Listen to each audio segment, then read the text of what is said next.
Hi everyone, তোমরা সবাই কেমন আছো? আশা করছি সবাই ভালো আছো, আর আমিও কিন্তু ভালো আছি। তো দেখতেই পাচ্ছ আজকে কিন্তু আমরা নামলাম 4টের সময়। ট্রেন কিন্তু 1 ঘন্টা লেট। আমরা কিন্তু 4টের সময় নেমেছি কালকাতে। তো এবার লাগেজ নিয়ে সোজা যাব আমাদের টয় ট্রেনের দিকে।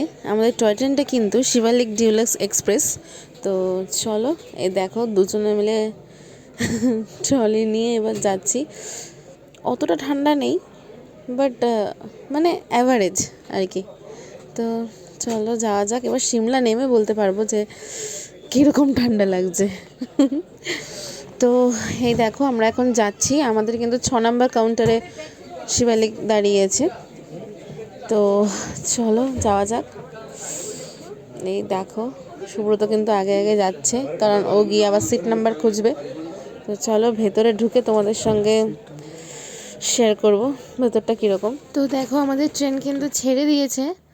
আর এই টয় ট্রেনটা প্রায় 108টা টানেল ক্রস করে তারপর সিমলায় যাবে। মানে আমাদের পৌঁছাতে 10:30। তো দেখো সুব্রত আর আমি কিন্তু বসে আছি। আমাদের নামতে নামতে কিন্তু প্রায় 10:30 বেজেই গেছিলো। আর দেখো ওখানে কিন্তু এই দাদা দাঁড়িয়েছিল, মানে আমাদের হোটেল থেকে ঠিক অ্যারেঞ্জ করা। তো দেখতে দেখতে কিন্তু আমরা চলে এসেছি হোটেলের সামনে। আমাদের কিন্তু শিবালিক রেজেন্সি হোটেল। হোটেলটা কিন্তু দারুণ, তোমাদের নেক্সট দিন দেখাবো। তো এখন চলো টাটা, দেখা হচ্ছে পরে।